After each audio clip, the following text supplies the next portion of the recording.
Hi there, I'm Eric Wardweaver Sjerven, Gothi of the Ridgar folk here in East Texas, and I'd like to welcome you to the Raven's Call. This is a program where I ramble on about different heathen-related subjects, just kind of whatever strikes my fancy, sets my mind on fire at the time. Big UPG warning at the top of these.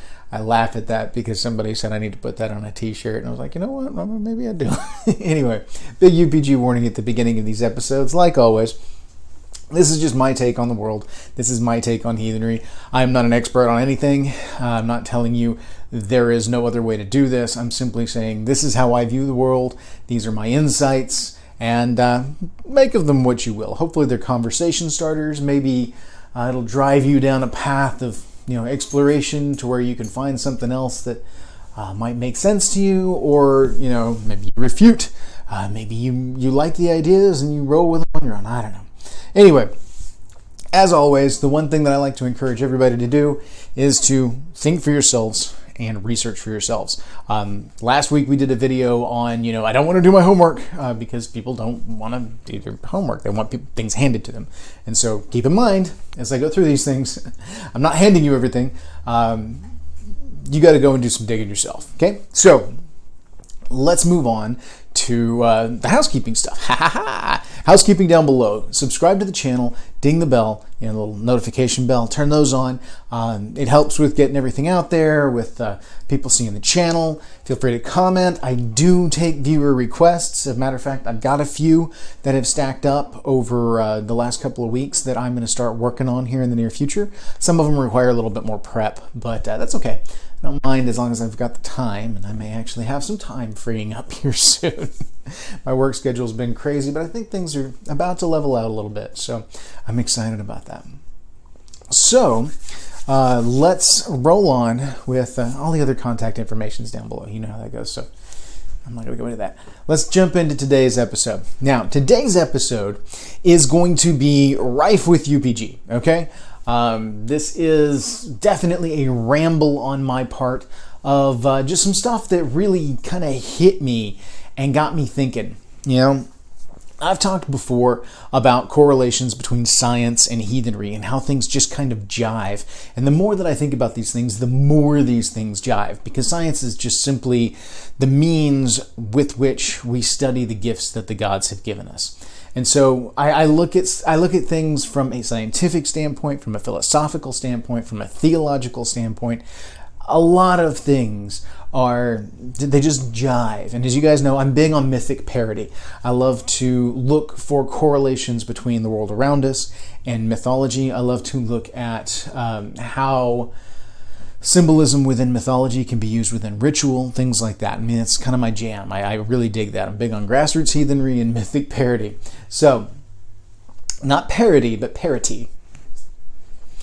So, this one is interesting, okay? It's on the subject of Ragnarok. Now, we've talked before about Ragnarok, a little bit here and there, and I got to thinking on the subject some and kind of had a bit of a, if you'd call it an epiphany, but I had a thought, a whole rabbit hole that I went down as a result of this, and I thought it was pretty cool and thought I'd share it out to you guys, provided you're actually seeing this video. I may get through this video and go like, no, that's a little too out there. I don't think I'm going to put that out. But if you're seeing this, then I felt confident enough to put it out there, or I just said, whatever, we'll do it. So, Ragnarok is a big thing in the mythology. It's at least within the Norse Icelandic side of things. It is not as prevalent in mainland mythology. As a matter of fact, in some, it's completely absent. Some people say that Ragnarok itself is syncretism with Christianity, an attempt for heathens to make sense of the stories of Armageddon. Some say that it's, the Christian monks trying to make sense of heathenry, but try to force a transition to Christianity, etc., etc., etc. There's a wonderful article out there, the author of the Voluspa, that gives an interesting take on Ragnarok as this period of transition for Iceland, when Iceland officially took up Christianity over heathenism. And I do think the poem is about that. I do think that article's onto something, and definitely lean that way in my interpretations of the Voluspa. But I'm also one that believes that the story of Ragnarok goes back further. I think a lot of the symbolism that we have for Ragnarok and the stories and whatnot do come from the Völuspá. They do come from Snorri's work as well. But I do think the stories go back further than that. I think that there was something that they based this on in pulling it forward into those poems and then the prose work. And so there's a lot that does jive. And that's an interesting thing for me because I started thinking about things on a cosmic level. One of the mistakes that I see a lot of heathens make when they're dealing with the gods or when they're dealing with just the big picture kind of things is that their big picture only goes so far. And so big picture for us typically as mortals on Midgard in this plane of existence is our realm of reality, our realm of humanity. And a lot of assumptions are made that the mythic cycles that we see take place are tied to human development. Now, we've established before, talking about profane versus sacred time, that the perception of time in a profane world is going to be different than that of the sacred world. In the sacred world, time and space function differently. Locations can be generalized because it doesn't necessarily work the same way. You know, when there's a lot of people will go in and try and map out the worlds on Yggdrasil to the physical plane, and I don't like, they'll try and map it out on a map, north, south, etc., etc., etc. When it comes to mythic time and space, sacred time and space, I don't think that necessarily carries. I also think a lot of that was done by Snorri in an attempt to humanize the gods and this mythos into something that would be palatable by the church. Because, you know, as we know, Snorri Sturluson, when he did most of his work on the Prose Edda, did do a great deal of kind of turning things into human level interactions, human level insights, human level everything. He made the gods mortal, they sired lions and everything like that. Basically, they were kings that were deified, is the effect that Snorri tends to go with. And so, I mean, that's not the route I go at all. The gods are the gods, and this was his attempt at trying to create something that would pass with the church so that he could preserve. Because we got to remember, the reason that Snorri preserved the mythology was not because of the mythology side of things. He wasn't some closet heathen trying to protect the lore and pass it along. Snorri loved skaldic poetry and felt like the skaldic poetry was meaningless without the mythology that it is based on, because skaldic poetry uses a number of kennings and metaphors and everything else pulled directly from the lore. And without those stories, skaldic poetry loses all of its punch. It does not have the basis of information necessary to pull from in order to make the poems work. So that's what he was doing. He was creating a handbook for poets that could be passed down and preserve the sources for skaldic poetry. We just benefit as heathens because he wrote down a bunch of the stories that don't exist anywhere else, even within the poetic Edda. There's things like Thor's journey to Utgard Loki is in the Prose Edda. So, as opposed to being the poetic Edda, you're not going to find it in there. You're only going to find it in Snorri's work. So, all of that taken into account, Ragnarok itself, the twilight of the gods, the end of the gods, you know. This is another story that we try to tie to human level things. I see people all the time talking about, do you believe we live in a pre-Ragnarok world or a post-Ragnarok world? Do you feel like Ragnarok will happen within our lifetimes? Do you think it'll happen within the next 100 years? Do you think Ragnarok is going to literally be seen on Earth, or do you think that it's a metaphor for something? Do you think it's a linguistic and literary tool? I'm going to tell you guys, I am one that does support Ragnarok as a thing. I do not do Ragnarok the way that other people would see it I think it is a very literal thing. I think there will be literal manifestations of it within our world and within our cosmos. But I do not see it on the small scale that we would associate it with based on some of the other interpretations. I mean, again, like I said before, we tend to go too small with our ideas and whatnot. One of the things, like if Egil Skallagrimsson's saga, there's a quote that says roughly, wisdom is wisdom regardless of its source. Sometimes I will see people that tick onto an idea, and for like a brief glimmer they get it. Like I'm big in Lovecraft's work. I love that whole cosmic horror thing. Personal stuff on Lovecraft aside, I like the works. And so there's a lot there that I enjoy, the Cthulhu mythos and all of this. Not that I'm trying to associate heathenry with Cthulhu mythos. Please don't assume that I'm doing that. No. But something he tripped on was the whole grandscape of the old ones and the madness, etc., because of the whole endless, like it's beyond our kenning, beyond our ability to understand, like non-Euclidean geometry, etc., etc. And that's a guy that for a brief second snapped onto something that the gods are indeed beyond our comprehension. The gods are so much more than us. We are limited to, the 3 dimensions, 4 dimensions if you count time. The spatial dimensions and time, our perception of it, causality, we are bound by this because this is the system that the gods put in place and through which we operate. The gods themselves exist outside of this system in sacred time and sacred space. So their time and space don't function the same. Their scope is so much larger than our meager little existences. I see some people that want to say the gods are present in Northern Europe but not anywhere else. And I'm like, the gods created all of this. And by all of this, I don't just mean, Northern Europe. I don't just mean the earth. I mean the gods created all of the cosmos, everything in existence. And this is where we get into my particular tangent on UPG, okay? So, henceforth, understand, this is from my mind. And there's not going to be any sources that specifically correlate these unless I wrote it. And so, keep that in mind as we go forward, okay? This is the crazy ramblings of the word weaver, another raven rambling. Anyway, so here's my thing. If you look at the beginning stories, if you look at Ginnungagap, when the fire and the ice of Muspelheim and Niflheim met in Ginnungagap in the yawing void, and they erupted with force when inert matter meets active force, energy.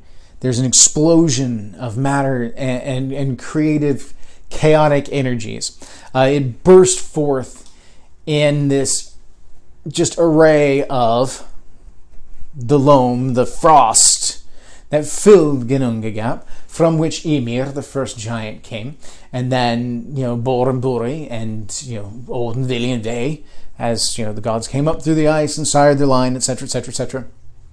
The gods of order stepped in and began to place order on the chaos by slaying Ymir, this chaotic creative force, and gave it form, gave it function.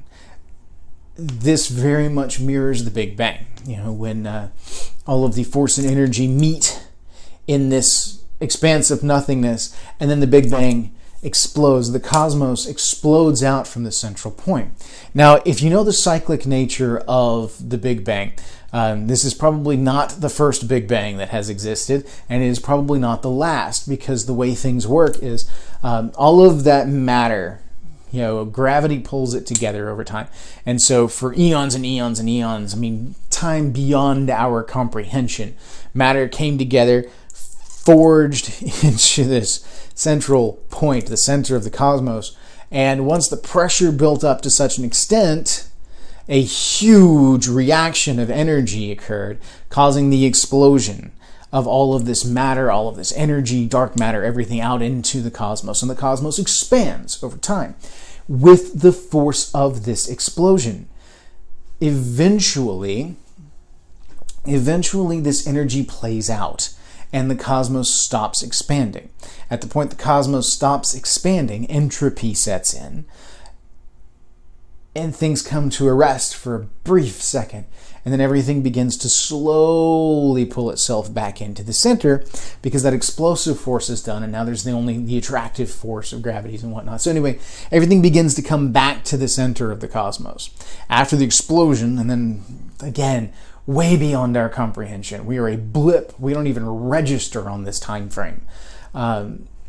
huge explosion, everything comes back to center, and as that builds back up again, there is another explosion. So it's this cyclic explosion, entropy, retraction, explosion, entropy, retraction. So it's cyclic in nature.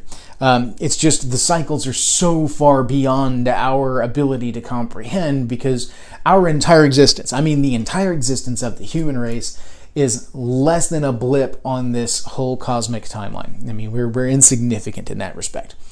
But, you have the explosion, like in Ginnungagap.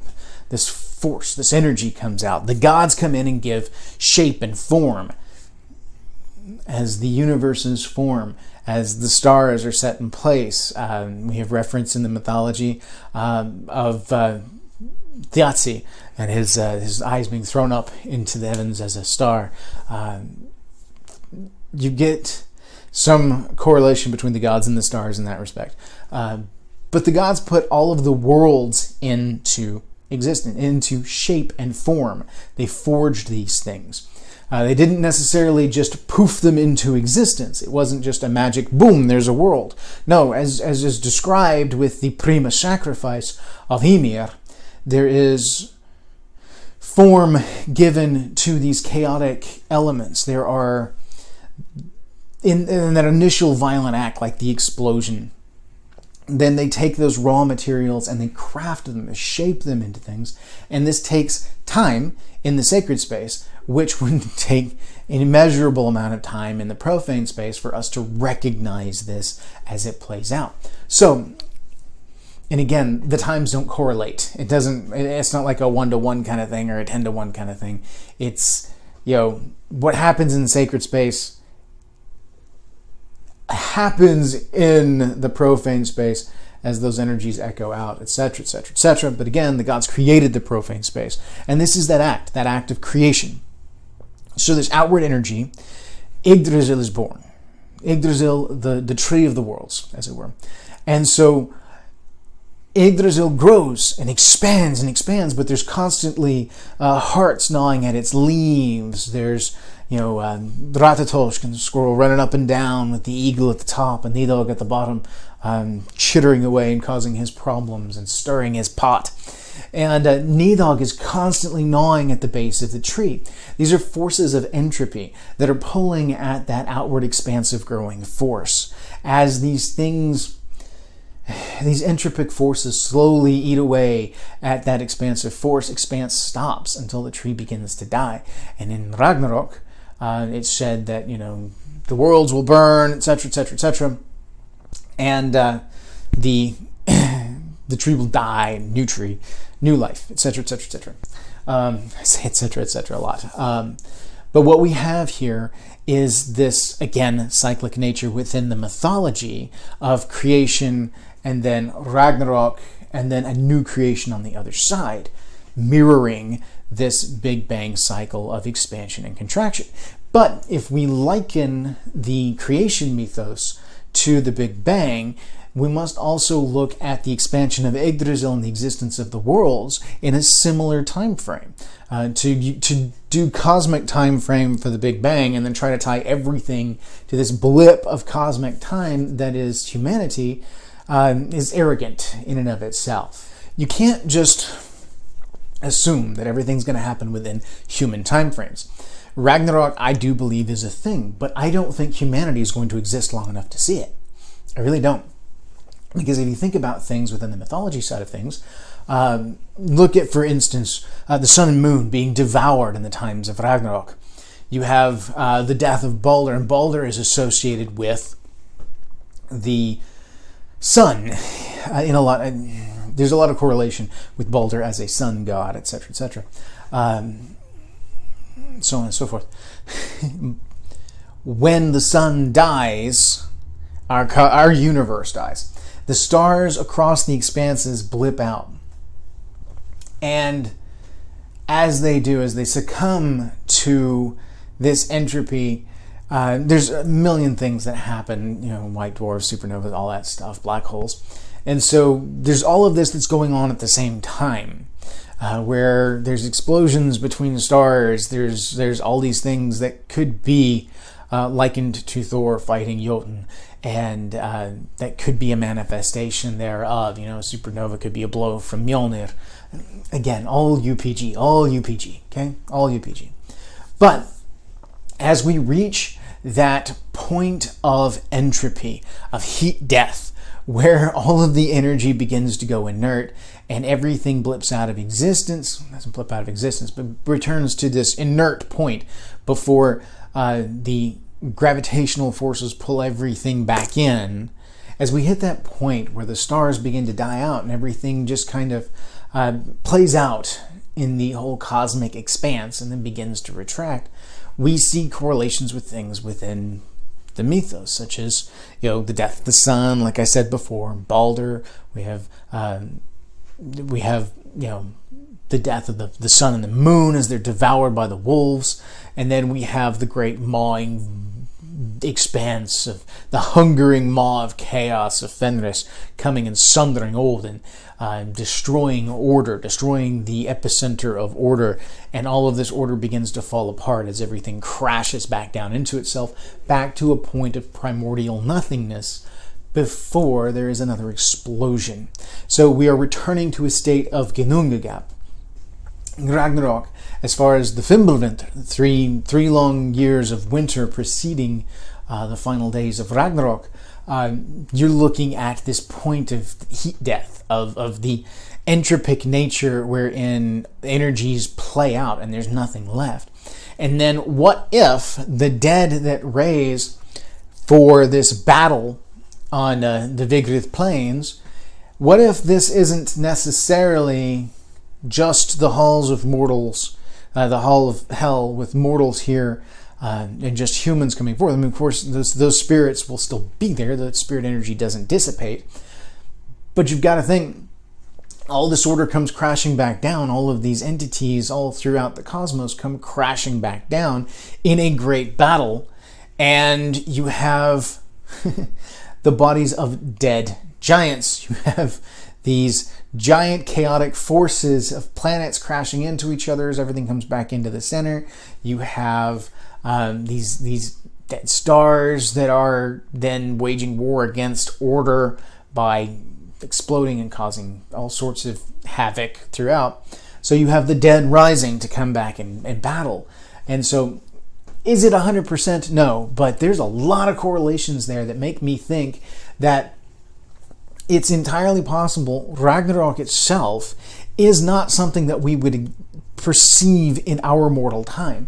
That Ragnarok has happened before, which is the time before our Big Bang, and will happen again with the time that leads up to the next Big Bang, because there will be another. It will exist outside of us, outside of our time. Everything that exists here within this space existed after Ginnungagap and the explosion of the energies from Muspelheim and the raw matter from Niflheim coming together. And so with that, everything here exists within this time frame of the explosion. And then Ragnarok occurs, things fall. Yes, some gods are said to survive Ragnarok into the next age. That's entirely possible. It's entirely possible. Because the matter's not going anywhere. The energy's not going anywhere. It simply comes back into itself and then expands again. So these same materials are used again, which is why you would see things like the children of the gods taking over in the next age. And again, this is just the manifestation in the profane world of what's occurring in sacred space. So to try and correlate the gods to the planets or the stars or something like that, I think is erroneous. But their influence on the profane world can be perceived in the activity of the suns and the stars and the planets, etc., etc. So after a fashion, the war of Ragnarok will be played out on a cosmic scale within the profane world, even though it would happen in the Vigrid planes of the sacred space. I don't think Vigrid planes correlates to a physical space within Midgard, but more like a state of things. Like once we enter into this point of, entropic death, of the expansion of the cosmos, and then the death of the cosmos begins and things fall apart and fall back in on themselves, that becomes the Vigrid planes at that point. It is what it is. So, it's a thing. Another t-shirt idea that I was told. It's a thing. So, this is kind of where my mind goes on things. It's not 100% finished. It's an idea that I'm working on and that I'm playing with.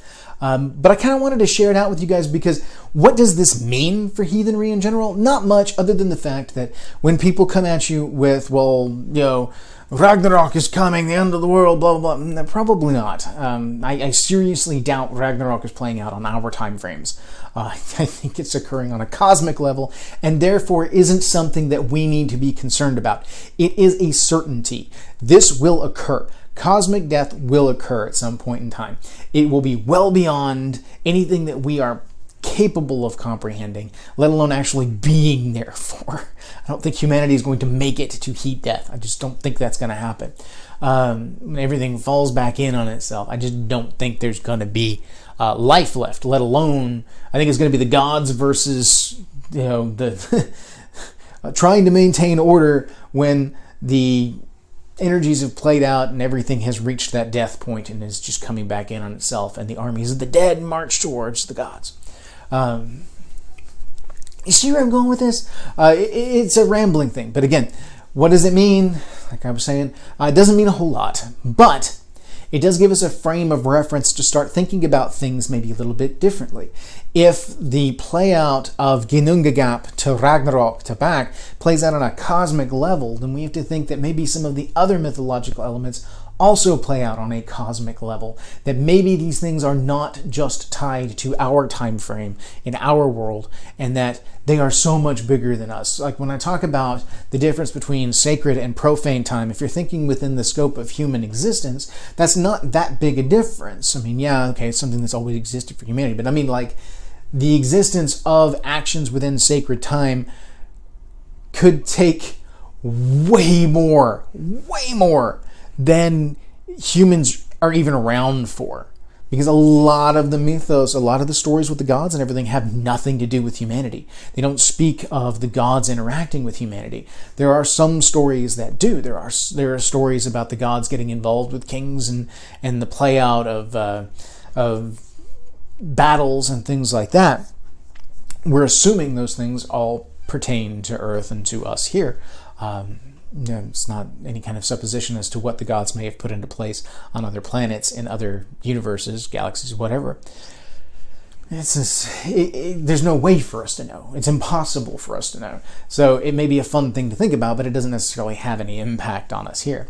But it does tell us that the gods are so much bigger than what we may even necessarily think of the gods in terms of, because as humans, we're going to try and frame things around human times. We're going to try and frame things about our finite existences.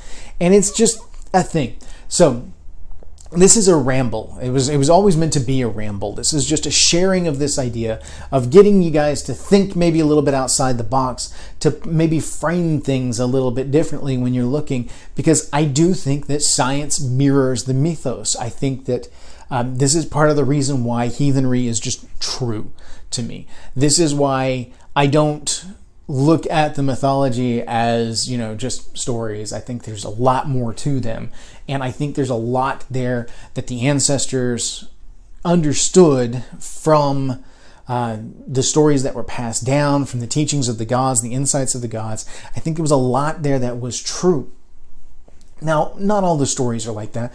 There's a lot of supposition that stories like the theft of Thor's hammer, where Thor dresses up as Freya and goes to try and get his hammer back, is a late addition. That's something that was probably written for comedic effect and was more like a fanfic of the gods than actually a story that was passed down from before. But that doesn't mean there aren't gems of truth in there. That doesn't mean that there wasn't something within the story that predated all of that was passed down, and that's when it kind of came into manifestation. What we have surviving through archaeology and things like that gives us a small point of what could have led up to these things, but there's so much that didn't survive. So much that didn't survive. So many things that were just passed down orally because nothing was written down, and that speaks nothing of stories from before the Viking era. Because you got to think, the Viking era was the end of heathenry. Viking era is the time wherein heathenry was transitioning over to Christianity. It had largely kind of reached its zenith in Northern Europe and was about to take a nap for a few thousand years while the rest of us waited our turn, or at least 1,000 years, since Iceland converted about year 1000. There were some holdouts on the mainland that lasted longer than that, but you got to think, for several hundred years now, it's taken a nap, and so there's a lot of things that did not survive. There's stories that a lot of the stories and myths that we know were probably fed by things that go back to Proto-Indo-European roots and have a lot of correlation there. You'll find a lot of hardcore recons that actually go back to the core stories and gods, such as the idea of the twin gods, which manifests in a number of ways within Norse mythology, but goes back to Proto-Indo-European roots before they were given names like Frey and Freya, things like that. So all of that, I'm just saying, think outside the box. Yes, there's going to be development of our understanding of the mythos as is tied to the development of humans on Earth, because it is our interpretation of the mythology. It is the names that we give the gods. You're going to find I'm not a big stickler on how the gods' names are pronounced and things like that for the most part, because I don't even think they're the gods' true names. I don't think we're capable of understanding the gods' true names. I don't think the gods' true names can be spoken in our tongue, because we are not of the sacred. These are the names that we gave them within our own tongues, our own languages and understandings, in order to be able to call the gods something. We have no idea what Odin's true name is, and I don't think we can know. I think it's beyond our kenning. Nonetheless, he's got a million names that he goes by, simply because everybody names him something different. He gets nicknames, by names, deed names, all of that. And so, I mean, that's a thing.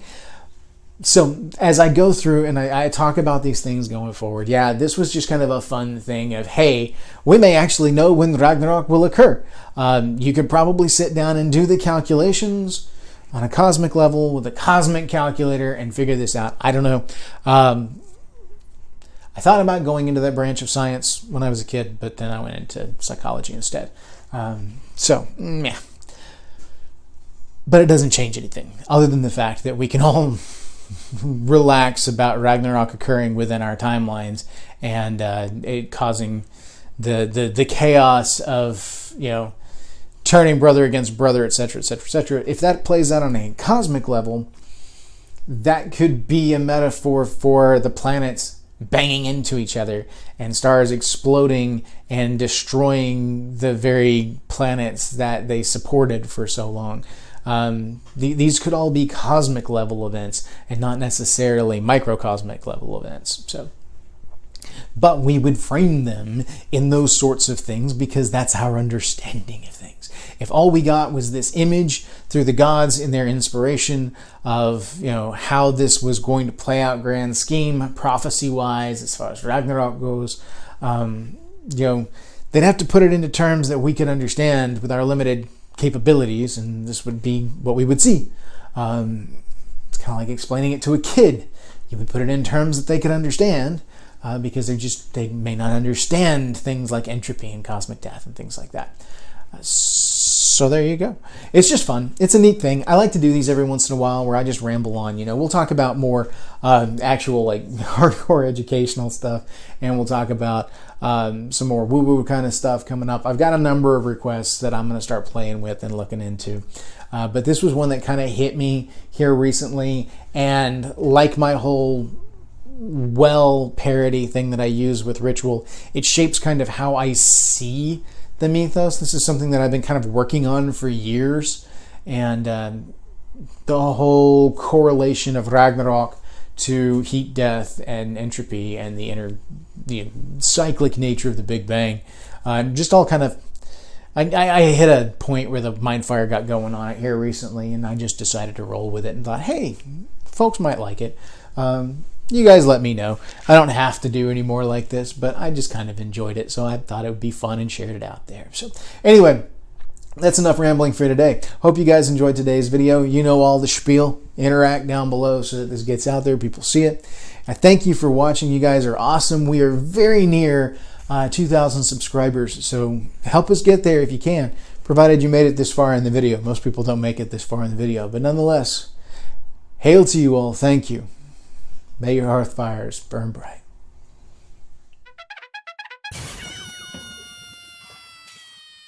Alright, I'm going to try this.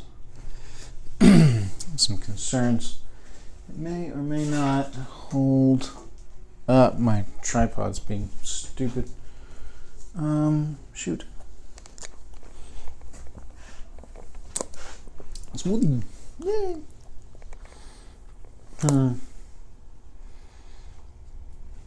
Looking for a place to set it where the condensation is not going to ruin my desk and stuff like that.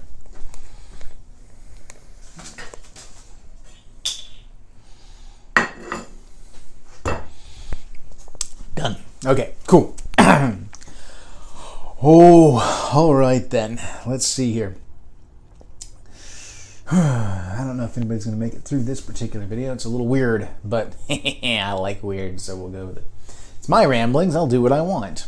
You know, it's not all about viewer numbers and clicks and likes and stuff. Sometimes it's just about, I got a mind fire and I want to talk about it. So, it's going to be about the whole Big Bang element, Ragnarok, etc., etc. So, we'll see where this goes, you know. We will see. Yeah, sure. Okay. Hope you guys liked that AMA that Jesse and I did last week. By the time this goes live, it will have been like a week and a half ago that it went live. But it was cool. I had a lot of fun doing that. So Jesse and I are going to probably do more of those here in the near future, just because they are very much enjoyable. And I think we're on to something there. So, all right. Not too much ado. Let's go ahead with the intro. 3, 2, 1. Let's jam.